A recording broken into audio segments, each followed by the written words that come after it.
देश दुनिया की सारी बड़ी खबरों के सामने सबसे पहले सबसे बड़ी आपको बताएंगे दोस्तों। प्रियंका गांधी के सामने आखिरकार पानी मांगते हुए दिखाई दिए भारतीय जनता पार्टी के लोग। बताएंगे कैसे 150 साल पूरा होने के बाद वंदे मातरम पर की जा रही थी चर्चा, लेकिन बंगाल के चुनाव को साधने की जगह उल्टा बंगाल के चुनाव में कर दिया, फैला दिया रायता। बताएंगे क्या है पूरा मामला, जिस तरीके से मोदी ने भाजपा की लुटिया डुबा दी है दोस्तों। डिटेल में जानकारी अब तक पहुंचाएंगे। बताएंगे कैसे ममता बनर्जी की ओर से अब जमकर निशाना साधा जा रहा है और भाजपा के लोग अब माफी की मुद्रा में आ चुके हैं दोस्तों। इसी के साथ में चलेंगे एक और बड़ी खबर की तरफ, जहां पर वंदे मातरम के मामले के बाद राहुल गांधी आज गरजेंगे एसआईआर समेत चुनाव से जुड़े अन्य मुद्दों को लेकर दोस्तों। बताएंगे कौन कौन से नेता मौजूद रहेंगे और किस तरीके का होगा जोरदार तरीके का हंगामा और कैसी हो सकती है बहस। डिटेल में जानकारी अब तक पहुंचाएंगे। इसी के साथ में महायुति के एक दल के 22 विधायक फडणवीस के करीबी नेता के साथ में मिलकर फडणवीस के साथ में हाथ मिलाने की कर रहे हैं कोशिश। बताएंगे कौन से ये नेता है दोस्तों और किसे लेकर चर्चाएं तेज हो गई है। इसी के साथ में एक एक करके चलेंगे सारी बड़ी अपडेट, सारी बड़ी जानकारी अब तक पहुंचाएंगे। लेकिन उससे पहले अगर आप भी मानते हैं दोस्तों की भाजपा वालों को वंदे मातरम गीत यानी राष्ट्रीय गीत से कोई प्रेम नहीं है बल्कि पश्चिम बंगाल के चुनाव से प्रेम है, इसीलिए नरेंद्र मोदी के द्वारा वंदे मातरम के 150 साल पूरा होने के नाम पर वंदे मातरम पर जानबूझकर बहस करवाई जा रही है और आखिरकार मोदी के बहस के कारण उल्टा पड़ चुका है पश्चिम बंगाल में दाव। तो इस वीडियो को लाइक करके लाल बटन दबाकर चैनल को सब्सक्राइब करके बेल आइकन दबाकर कमेंट बॉक्स में अपनी राय जरूर लिखकर बताएगा दोस्तों। ज्यादा से ज्यादा वीडियो को शेयर कीजिएगा। चलते हैं सबसे पहले सबसे बड़ी ब्रेकिंग न्यूज अपडेट की तरफ दोस्तों, जहां पर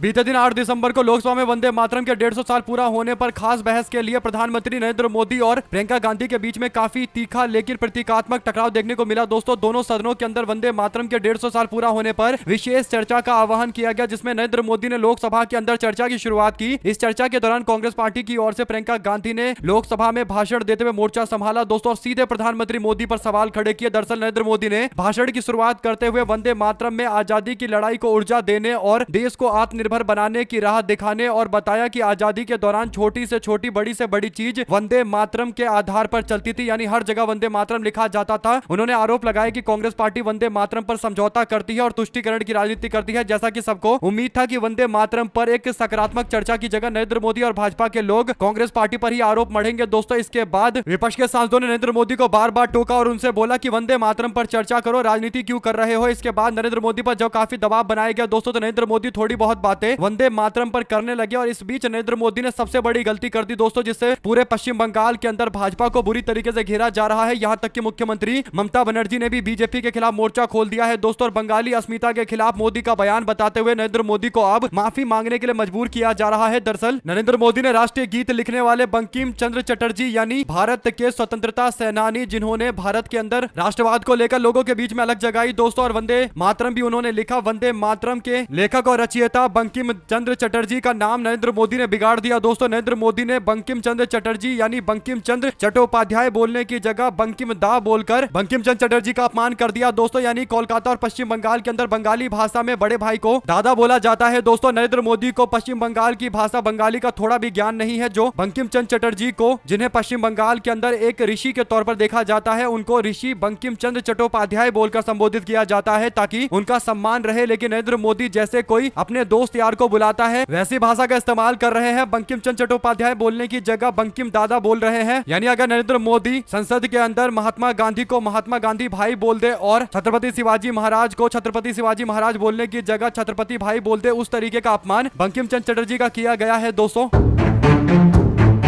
यानी जैसे ही नरेंद्र मोदी की ओर से बंकिम चंद्र चटर्जी को बंकिम दादा बोलकर संबोधित किया गया, वैसे ही तृणमूल कांग्रेस के नेताओं ने नरेंद्र मोदी की भाषा को लेकर विरोध जता दिया दोस्तों। और तृणमूल कांग्रेस के वरिष्ठ नेता सौगत राय ने आपत्ति जताते हुए नरेंद्र मोदी से कहा कि प्रधानमंत्री, अगर आपको बंकिम चंद्र चटर्जी को संबोधित करना है तो बंकिम बाबू कह सकते हैं, लेकिन ये बंकिम दादा नहीं चलेगा, ये उनका साफ तौर पर अपमान है। नरेंद्र मोदी को समझ में आ गया कि वो बड़ी गलती कर गए दोस्तों। उसके बाद मोदी कहते हैं कि ठीक है मैं उनको बंकिम बाबू कहकर संबोधित करूंगा। कुल मिलाकर दोस्तों डैमेज तो हो चुका है और मामला पूरा पश्चिम बंगाल के अंदर पहुंच चुका है। लोगों को पता चल चुका है कि ऋषि बंकिम चंद्र चट्टोपाध्याय का किस तरीके का अपमान किया गया है दोस्तों। पश्चिम बंगाल के अंदर बंगाली अस्मिता के खिलाफ नरेंद्र मोदी और बीजेपी के लोगों का यह बयान एकदम उल्टा पड़ गया है दोस्तों। यानी ये जो कहावत है कि आ बैल मुझे मार, उस तरीके की स्थिति बन गई है। भाजपा वाले पश्चिम बंगाल के अंदर वंदे मातरम के नाम पर माहौल बनाने की कोशिश कर रहे थे, लेकिन मामला एकदम उल्टा पड़ गया। अब इस मामले पर ममता बनर्जी की ओर से भी जोरदार तरीके का प्रहार किया गया है दोस्तों। ममता बनर्जी बोली, कहा भाजपा वाले पश्चिम बंगाल के स्वतंत्रता सेनानियों का सम्मान नहीं करते, बीजेपी वाले सुभाष चंद्र बोस, रविन्द्रनाथ टैगोर, राजा राम मोहन राय का भी सम्मान नहीं नहीं करते। पश्चिम बंगाल के अस्मिता, पश्चिम बंगाल की संस्कृति के खिलाफ है बीजेपी के लोग। पश्चिम बंगाल के मुख्यमंत्री ममता बनर्जी ने कहा कि ये शुरू से बीजेपी की पुरानी आदत रही है। इसके बाद बीजेपी के एक और नेता ने आग में घी डाल दिया। दोस्तों, दरअसल भारतीय जनता पार्टी के केंद्रीय संस्कृति मंत्री गजेंद्र सिंह शेखावत ने राष्ट्रीय गीत पर अपना बयान देते हुए बंकिम चंद्र चट्टोपाध्याय को लेकर और ज्यादा गलत शब्द का इस्तेमाल कर दिया। दोस्तों, भाजपा के नेता ने बंकिम चंद्र चट्टोपाध्याय की जगह बंकिम दास बोलकर संबोधित कर दिया, जिसे लेकर और ज्यादा लोगों में नाराजगी देखने को मिली। सभी ने कहा कि ये मानसिकता है भारतीय जनता पार्टी के नेता की, एक सामंतवादी मानसिकता, जिसके तहत ये लोग बंकिम चंद्र चट्टोपाध्याय को बंकिम दास चट्टोपाध्याय बोल रहे हैं। अगर आप भी मानते हैं दोस्तों कि पश्चिम बंगाल के अंदर बीजेपी ने तृणमूल कांग्रेस को एक सीधा सा बड़ा मुद्दा दे दिया है, जिस पर अब भाजपा के लोग जस्टिफाई करते रह जाएंगे, यानी बीजेपी के लोग इस पर अपनी राय रखते रह जाएंगे और पश्चिम बंगाल का चुनाव खत्म हो जाएगा। पिछली बार ईश्वर चंद्र विद्यासागर का भी अपमान किया गया था दोस्तों। इस मुद्दे को बीजेपी के खिलाफ ममता बनर्जी ने सही से भुनाया था।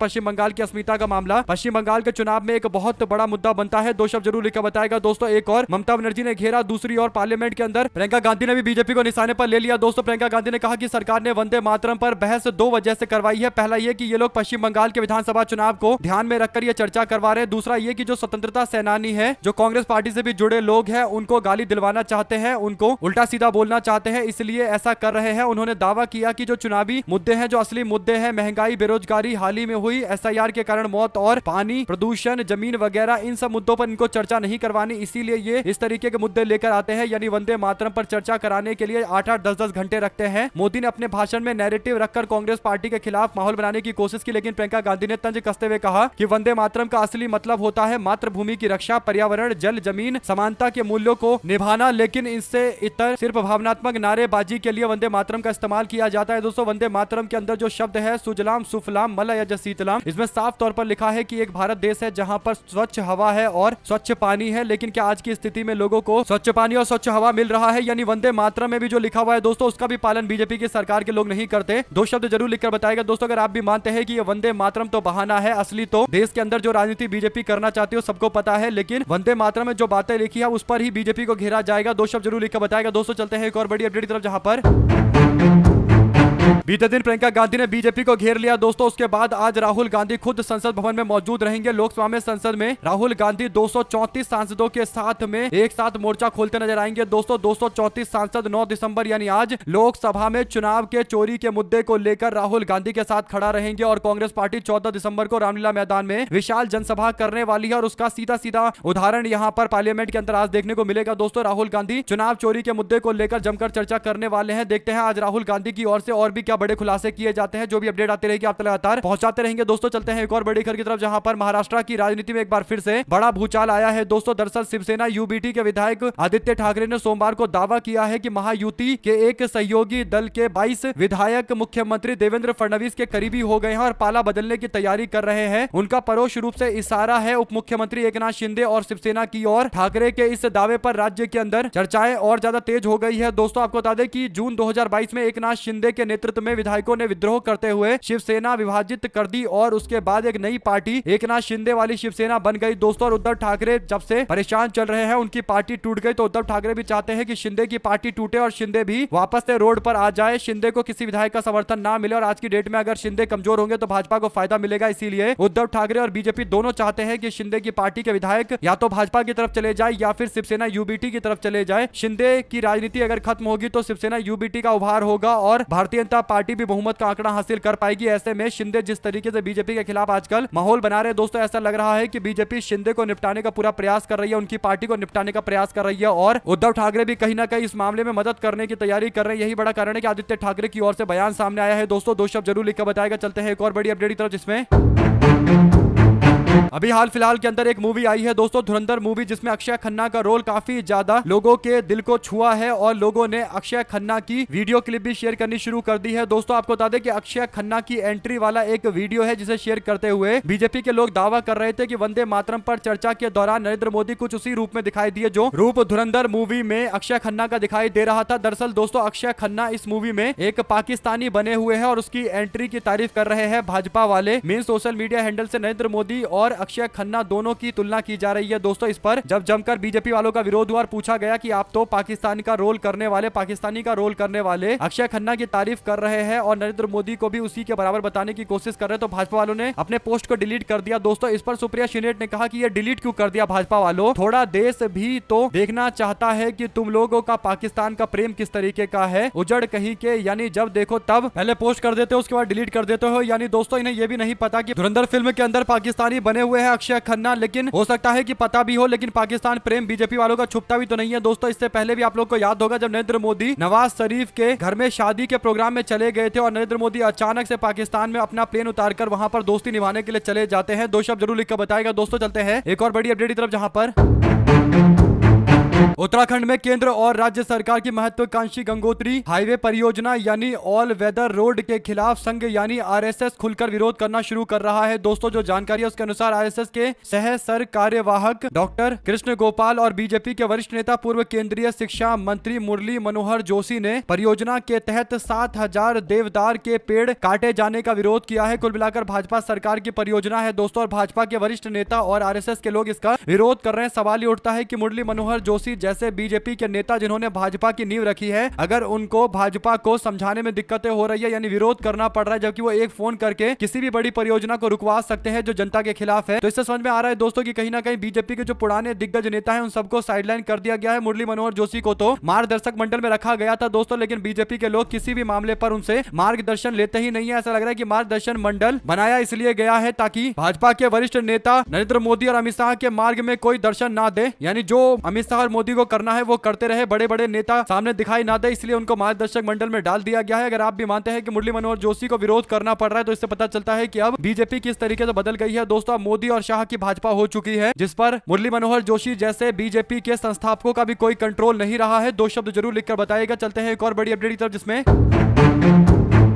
कांग्रेस पार्टी ने आखिरकार एक बड़ा एक्शन लिया है दोस्तों, जिसका इंतजार कई सारे लोग कर रहे थे। नवजोत सिंह सिद्धू की पत्नी नवजोत कौर सिद्धू की ओर से एक दावा किया गया दोस्तों। नवजोत कौर सिद्धू कहती हैं कि 500 करोड़ रुपए का सूटकेस ले जाएंगे तब मुख्यमंत्री का पोस्ट मिलता है कांग्रेस पार्टी के अंदर, यानी वो दावा इस तरीके से कर रही है जैसे कांग्रेस पार्टी के अंदर 500 करोड़ रुपए उन्होंने सूटकेस ले आते देखा है लोगों को और मुख्यमंत्री का पोस्ट पाते हुए देखा है। दरअसल दोस्तों उनकी सबसे बड़ी दिक्कत यह है कि वो पिछले कई दिनों से कांग्रेस पार्टी की राजनीति में सक्रिय नहीं थी, यानी पिछले 2-3 सालों से जब पार्टी संघर्ष कर रही थी सड़कों पर, कई सारे नेता बीजेपी और आम आदमी पार्टी सरकार का विरोध कर रहे थे, तब नवजोत सिंह सिद्धू और उनकी पत्नी नवजोत कौर कहीं दिखाई नहीं दे रही थी। और अब क्योंकि अब 2 साल के अंदर फिर से चुनाव होने वाला है पंजाब के अंदर, तो नवजोत सिंह सिद्धू चाहते हैं कि कांग्रेस पार्टी का पूरा कमान नवजोत सिंह सिद्धू को दे दिया जाए, उनको कांग्रेस पार्टी की ओर से मुख्यमंत्री पद का उम्मीदवार घोषित कर दिया जाए। ऐसा कभी होता नहीं है। पार्टी के कार्यकर्ता जो मेहनत करते हैं हमेशा उन्हीं को आगे बढ़ाया जाना चाहिए और भारतीय जनता पार्टी के अमृतसर के सांसद रहे नवजोत सिंह सिद्धू बीजेपी छोड़कर कांग्रेस में आए इस उम्मीद में कि उनको बड़ा पोस्ट मिलेगा। कांग्रेस पार्टी ने बल्कि प्रदेश अध्यक्ष भी बना दिया था दोस्तों, और प्रदेश अध्यक्ष थे नवजोत सिंह सिद्धू जब 2022 का चुनाव हुआ और आम आदमी पार्टी चुनाव जीत गई, कांग्रेस को हार का सामना करना पड़ा। नवजोत सिंह सिद्धू ने जिम्मेदारी नहीं ली दोस्तों, और अब नवजोत सिंह सिद्धू को फिर लग रहा है कि कांग्रेस पार्टी में आएंगे और उनको मुख्यमंत्री पद का उम्मीदवार घोषित कर दिया जाएगा, यानी एकदम फ्री फंड की राजनीति करना चाहते हैं कि पहले 3 साल गायब रहो, उसके बाद लास्ट के 2 साल में आ जाओ और सबसे बड़े नेता के तौर पर अपना नाम आगे करवा लो, या तो प्रदेश का अध्यक्ष बन जाओ या फिर मुख्यमंत्री पद का उम्मीदवार बन जाओ और राजनीति करो। यानी इनको लगता है कि इतनी सस्ती राजनीति है दोस्तों। यही बड़ा कारण है कि नवजोत कौर सिद्धू, नवजोत सिंह सिद्धू की पत्नी कांग्रेस पार्टी पर 500 करोड़ का सूटकेस लेने का आरोप लगा रही थी। इसके बाद पार्टी की ओर से एक्शन लिया गया दोस्तों, और पहली फुर्सत में पार्टी की प्राथमिक सदस्यता से बाहर का रास्ता दिखाया गया है। और साफ तौर पर दोस्तों इस तरीके का एक्शन लगातार किया जाना चाहिए ताकि वे सारे नेता जो कांग्रेस पार्टी को मजाक समझकर बैठते हैं और उन्हें लगता है कि कांग्रेस पार्टी में जाएंगे और बड़े पोस्ट पर नाम घोषित कर दिया जाएगा, और जो कार्यकर्ता है जो दिन रात मेहनत करते हैं उनको अलग थलग कर दिया जाएगा, उन लोगों को एक झटका लगना चाहिए। 2 शब्द जरूर लिखकर बताएगा अगर आप भी मानते हैं कि पार्टी हारे या जीते, पार्टी का एक उद्देश्य हमेशा क्लियर रहना चाहिए कि कांग्रेस पार्टी केवल उन्हीं नेताओं को आगे बढ़ाए जो लोग पार्टी हित में दिन रात काम कर रहे हैं, 24 घंटे 7 दिन कांग्रेस पार्टी की विचारधारा के प्रति 100% समर्पित है। अब देखते हैं नवजोत सिंह सिद्धू की पत्नी नवजोत कौर सिद्धू कौन सी पार्टी में जाती है दोस्तों। अब फिर से अगर ये भाजपा में गए तो इनके जो पुराने बयान थे फिर से लोग सोशल मीडिया पर वायरल करेंगे। 2 शब्द जरूर लिखकर बताएगा। चलते हैं एक और बड़ी अपडेट की तरफ, जहां पर सुप्रीम कोर्ट ने सोनम वांगचुक की एनएसए हिरासत चुनौती पर सुनवाई के लिए 15 दिसंबर तक के लिए कार्रवाई को स्थगित कर दिया है दोस्तों, यानी 15 तारीख को वापस से सुनवाई होगी। कुल मिलाकर इस पर अलग अलग तरीके के तर्क चल रहे हैं। सोनम वांगचुक के समर्थन में कई सारे वकील अपनी राय दे रहे हैं दोस्तों और अपनी बातें रख रहे हैं, और दूसरी ओर सरकार की ओर से भी सॉलिसिटर जनरल और सरकारी वकील मैदान में उतरे हुए हैं। अलग अलग तरीके के दावे चल रहे हैं दोस्तों। सोमवार को यानी बीते दिन 8 तारीख को सुनवाई हुई थी। वीडियो कॉन्फ्रेंसिंग से कोर्ट में पेशी होने की मांग को लेकर विरोध किया गया। सॉलिसिटर जनरल यानी सरकारी वकील तुषार मेहता ने तर्क दिया कि ऐसे सभी कैदियों के लिए मिसाल ये बन जाएगा अगर उनको भी इस तरीके से वीडियो कॉन्फ्रेंसिंग के जरिए पेश होने के लिए कहा जाएगा, तो यानी पेश होने की इजाजत दी जाएगी। तो बेंच ने कोई आदेश जारी किए बिना मामले को टाल दिया है दोस्तों। लद्दाख में जलवायु कार्यकर्ता सोनम वांगचुक को 26 सितंबर 2025 को एनएसए के तहत गिरफ्तार किया गया था, जब लद्दाख में वो राज्य की मांग को लेकर यानी स्टेटहुड की मांग को लेकर समर्थन में मोर्चा खोल रहे थे दोस्तों, और तब हिंसा हो गई। 4 लोगों की मौत का भी मामला सामने आया था। ऐसे में अब इस पर सुनवाई लगातार जारी है। देखते हैं आगे क्या कुछ बातें निकलकर सामने आती है दोस्तों। इसी के साथ में कांग्रेस पार्टी की नेत्री सुप्रिया शिनेट कहती हैं कि कभी कभी सोचती हूं कि अगर पंडित नेहरू ना होते तो नरेंद्र मोदी और अकल से पैदल भाजपाइयों के पास बोलने के लिए क्या होता। बेचारे व्हाट्सएप यूनिवर्सिटी कैसे चलाते, बीजेपी का फेक न्यूज का लहलहाता धंधा कैसे फलता फूलता, नरेंद्र मोदी हर बात का ठीकरा किसके सर पर फोड़ते, नरेंद्र मोदी के पास बेचने को सरकारी कंपनियां कहां से आती, नेहरू के बनाए विश्वविद्यालय संस्थानों में संघी कैसे घुसाए जाते, नरेंद्र मोदी संसद में डिबेट करके लोगों का मूल मुद्दों से भटकाते कैसे, नेहरू ना होते तो मन गढ़त मनोहर कहानियां कैसे रचते संघी, नेहरू ना होते तो मन गढ़त मनोहर कहानियां कैसे रचते, और नेहरू ना होते तो इन अंग्रेजों के मुखबिरों की औलादों का वजूद ही क्या होता। लेकिन सोचिए नेहरू भी क्या कमाल के लोग थे, क्या कमाल थे। अपनी मृत्यु के 63 साल के बाद भी नरेंद्र मोदी और उनकी जमात पर किस कद्र हावी है कि उनका नाम लिए बिना इन महामूर्खों की टोली 2 लाइन नहीं बोल सकती। ऐसे ही थोड़े बापू उन्हें हिंद का जवाहर कहते थे, यानी जवाहरलाल नेहरू की अपनी लोकप्रियता और कहीं ना कहीं उनका व्यक्तित्व उस तरीके का था दोस्तों कि आज तक लोग उनको याद करते हैं। खासकर भाजपाई दिन रात जवाहरलाल नेहरू को याद करते हैं, और जवाहरलाल नेहरू की तारीफ ऐसे ऐसे लोगों ने की है दोस्तों जो भाजपा वाले कभी सोच भी नहीं सकते दोस्तों। यानी दूसरे विश्व युद्ध में जीतने वाले बड़े बड़े देश के बड़े बड़े राष्ट्रीय अध्यक्षों ने हमेशा से जवाहरलाल नेहरू का समर्थन किया, नेहरू की तारीफ की दोस्तों। जवाहरलाल नेहरू ने जो नीति बनाई, नैम की नीति बनाई, नॉन अलाइंड मूवमेंट की नीति बनाई, आज तक भारत ने उस तरीके की प्रतिष्ठा फिर दोबारा कभी प्राप्त नहीं की जो जवाहरलाल नेहरू के टाइम में भारत को मिली थी। भारत ने नैम संगठन का नींव रखा था दोस्तों। जवाहरलाल नेहरू समेत 5 और देश थे, सबने मिलकर नैम संगठन बनाया, जिसके कारण दुनिया जो 2 अलग अलग धरों में बटी हुई थी, पश्चिम और पूर्व में, यानी सोवियत संघ और अमेरिका के खेमों में बटी हुई थी, उन्हें एक तीसरा विकल्प दिया गया नैम नाम का, यानी नॉन अलाइंड मूवमेंट नाम का। एक उन सभी देशों को मौका दिया गया कि वे एक ऐसे संगठन से जुड़े जो ना तो सोवियत संघ के साथ में है ना ही अमेरिका के साथ में है। तो कहीं ना कहीं 120 प्लस ज्यादा देश भारत के साथ आकर खड़े हुए नैम मूवमेंट के साथ में दोस्तों। और जवाहरलाल नेहरू ने ये जो कारनामा करके दिखाया, नरेंद्र मोदी इसके बारे में सोच तक नहीं सकते हैं, लेकिन भाजपा वाले दिन रात जवाहरलाल नेहरू के खिलाफ बोलते रहते हैं दोस्तों। अगर आप भी मानते हैं कि जिनका व्यक्तित्व ही इतना बड़ा है जवाहरलाल नेहरू का, उनके आसपास जब लोग भटक नहीं पाते और नेहरू जैसी प्रसिद्धि प्राप्त नहीं कर पाते, तो उनके पास फिर एक ही तरीका बचता है कि वो पत्थर मारे या कीचड़ उछाले दोस्तों। और इसीलिए कहीं ना कहीं नेहरू जी को लेकर कीचड़ उछाले जाते हैं। अगर आप भी मानते हैं कि ना तो पिछले 12 साल से कोई सफलता इन लोगों को मिल पाई है, ना ही आगे मिल पाएगा, क्योंकि जवाहरलाल नेहरू क्या थे ये बात लोगों को पता है और इतिहास के पन्नों में लिखा हुआ है कि कैसे सरदार पटेल अपना सबसे ज्यादा गहरा मित्र किसी को मानते थे तो जवाहरलाल नेहरू को मानते थे। एससी बोस ने हमेशा से जवाहरलाल नेहरू की तारीफ की। दूसरे विश्व युद्ध में जीतने वाले देशों में से एक ब्रिटेन के प्रधानमंत्री विंस्टन चर्चिल ने हमेशा से जवाहरलाल नेहरू की तारीफ की दोस्तों। ऐसे ही पूर्व सोवियत संघ के नेता मिखाइल गोर्बाचेव ने भी नेहरू की तारीफ करते हुए उदारता और तीक्ष्ण दृष्टि के साथ साथ आकर्षक मुस्कान को लेकर भी तारीफ की। पूर्व अफगानिस्तान के राष्ट्रपति हामिद करजई भी हमेशा से जवाहरलाल नेहरू की तारीफ करते रहे दोस्तों। मैक्सिकन कवि ने भी नेहरू जी को लेकर तारीफ वाली बातें बोली। तो कुल मिलाकर दुनिया भर के देशों के अलग अलग राष्ट्रीय अध्यक्षों ने नेहरू जी को लेकर जो बातें बोली है, वो केवल एक बार कुछ लोगों को जाकर पढ़ना चाहिए, उनको पता चल जाएगा कि नेहरू कौन थे और उनके बराबरी करने की कोशिश करने वाला एक नेता उसका क्या स्तर है। दोनों की लोकप्रियता में पृथ्वी और मंगल ग्रह के बीच का जितना अंतर है दोस्तों, उस तरीके का है। अगर आप भी मानते हैं कि जवाहरलाल नेहरू के आसपास भी जो लोग सोच रहे हैं कि वो आ जाएंगे लोकप्रियता के मामले में, वे लोग दूर दूर तक नहीं भटकेंगे, तो अपनी राय जरूर लिखता है। साथ साथ देश के आजादी के आंदोलन को लेकर चर्चाएं चल रही थी दोस्तों, और कांग्रेस पार्टी ने जिसको भी मैदान में उतारा उसका परिवार का कोई ना कोई व्यक्ति आजादी की लड़ाई में लड़ा। दीपेंद्र हुड्डा प्रियंका गांधी के बाद बोलने के लिए जब खड़े हुए दोस्तों, तो उन्होंने भी एक वाकया बताया और कहा कि मेरे खुद के दादाजी आजादी के आंदोलन में 8 साल जेल में रहे। वंदे मातरम के गायन के बाद उनको 4 साल जेल में डाला गया, और हम लोगों को वंदे मातरम पर ये लोग ज्ञान दे रहे हैं। यानी भाजपाइयों की ओर से एक भी उदाहरण नहीं दिया गया कि उनके परिवार का कोई व्यक्ति जेल में गया हो। यहां तक कि दोस्तों अपने दादा की किताब लेकर पहुंच गए दीपेंद्र हुड्डा, और बताया कि आजादी के आंदोलन में उन्होंने, उनके दादा, उनके परिवार ने कितना समर्पण किया और कितना ज्यादा संघर्ष किया। कुल मिलाकर दोस्तों कांग्रेस पार्टी के ज्यादातर जो नेता है उनका इतिहास ही आजादी के आंदोलन और संघर्ष से जुड़ा हुआ है। तो भाजपा वाले जब भी आजादी के आंदोलन के दौरान जो बातें हुई इस पर चर्चा करने के लिए बैठ के बुलाएंगे, तो हमेशा से भाजपा वालों को आसमान ही देखना पड़ेगा, क्योंकि खुद तो उनका कुछ का इतिहास है नहीं। कांग्रेस पार्टी के नेता सरदार पटेल को अपना नेता बताते हैं, कभी सुभाष चंद्र बोस कांग्रेस पार्टी के नेता को अपना नेता बताते हैं, कभी बी.आर. अम्बेडकर जो आरएसएस और भाजपा जैसी विचारधारा के खिलाफ थे उनको अपना नेता बताते हैं। तो इससे पता चलता है कि बीजेपी के पास खुद का कोई महापुरुष नहीं है, दूसरे पार्टियों से उठाकर एक इतिहास गढ़ने की कोशिश की जा रही है। 2 शब्द जरूर लिखकर बताएगा दोस्तों। चलते हैं एक और बड़ी अपडेट की तरफ, जहां पर बिहार के विधानसभा चुनाव में मिली जीत के बाद अब नरेंद्र मोदी और बिहार के नेताओं के द्वारा तस्वीरें खिंचवाई गई दोस्तों। नरेंद्र मोदी की ओर से एक तस्वीर शेयर की गई जिसमें मोदी के साथ में चिराग पासवान मौजूद है, उनके साथ में भाजपा के बेगूसराय के सांसद गिरिराज सिंह मौजूद है दोस्तों, और संजय झा दिखाई दे रहे हैं, उनके बगल में ललन सिंह मौजूद है, उपेंद्र कुशवाहा दिखाई दे रहे हैं, और केंद्र सरकार के कई सारे बिहार के मंत्री हैं दोस्तों। तो ऐसे में नरेंद्र मोदी लिखते हैं कि बिहार विधानसभा चुनाव में ऐतिहासिक जीत के बाद संसद भवन में आज राज्य के एनडीए सांसदों से मुलाकात ने नई ऊर्जा से भर दिया। इस दौरान प्रदेश के मेरे परिवारजनों के जीवन को और आसान बनाने के लिए संकल्प को देखकर अत्यंत प्रशंसा हुई। डबल इंजन सरकार राज्य की जनता जनार्दन की अपेक्षाओं पर खरा उतरने के लिए कोई कोर कसर नहीं छोड़ने वाली है। कुल मिलाकर दोस्तों एक बार फिर से नरेंद्र मोदी को बिहार को विकास के राह पर ले जाने की जगह 10,000 रुपए बांट देना चाहिए। और जब बीजेपी के लोग समझ ही चुके हैं एनडीए वाले कि चुनाव कैसे जीतना है, तो पैसा बांटो, चुनाव जीतो वाली मुहिम चली रही है, तो फिर नरेंद्र मोदी को जो लग रहा है कि उनके सांसदों में उत्साह है विकास करने को लेकर, तो सबको पता है कि ये बोलने वाली बातें हैं, और असली चुनाव तो एसआईआर और उसके बाद 10,000 रुपए बांटने के कारण हुआ है। आप लोग अपनी राय जरूर लेकर बताएगा दोस्तों इस पूरे मामले पर। साथ साथ चलते हैं एक और बड़ी अपडेट की तरफ, जिसमें